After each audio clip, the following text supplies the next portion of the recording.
Every year for the past 6 years, Captain Dave Sagal from the Westminster Fire Department has searched and found a foster family with a long honey-do list. I always like the story of pay it forward, and this is my way of giving back to the community.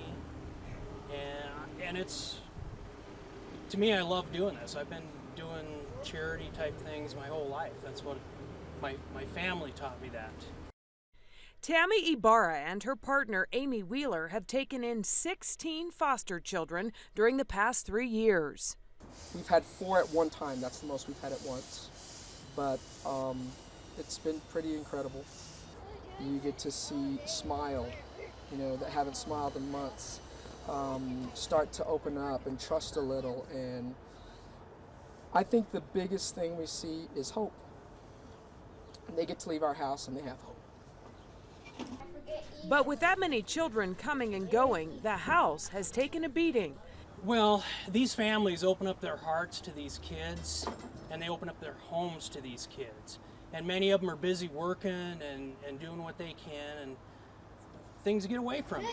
So we come in and create a list of all kinds of things to fix up the home. From fixing a doorbell, a storage shed out back had fallen down, so we're rebuilding a new storage shed. The kids' bedrooms, we're going through and repainting those and dressing them all up with pictures and new bedspreads and all kinds of new fixtures on the walls. Anything that they need. The basement needed some new carpet, so we're doing that. And it's different for each project that we go to. I just go around and look and see where the needs are. I guess what happens is things take a back seat because you're doing therapy and you have to go for visits and you have court dates and and you're trying to still make life as normal as possible, so you want to do the little trips to the park or to the movies. And one day Tammy answered the phone and found Home Depot on the other end. Can I speak to Tammy or Amy? And I said, this is Tammy. She said, well, I'm from Home Depot. And so the first thing you think is, okay, well, I don't need anything. And but she said, you've been selected for our foster home makeover. And I was like, you're kidding, right? We had no idea. Our placement coordinator had actually put our name in there. No joke. More than $2,000 in donated materials from Home Depot, and the dozens of volunteers are set to work.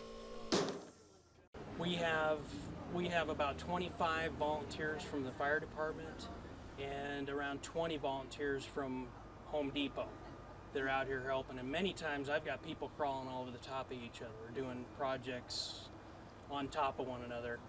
Almost like a whole bunch of ants. It's kind of what it looked like yesterday morning. We had people just running back and forth, and it's just been utterly incredible for us to see all these little things just start, and Dave walks around with his list and we're just marking things off, and little surprises. Oh, by the way, they're here because they want to donate interior stuff for the kids' rooms, and oh, by the way, we're going to put mulch down, and it's just been incredible. These families are very thankful, and many times we develop relationships. I still keep in touch with many of the families that we've worked with in the past, and I've built a relationship here now. They'll probably help us on the projects coming up in the future. Foster children will now have a much nicer house to call home, and this family is already planning to help out on the next makeover project.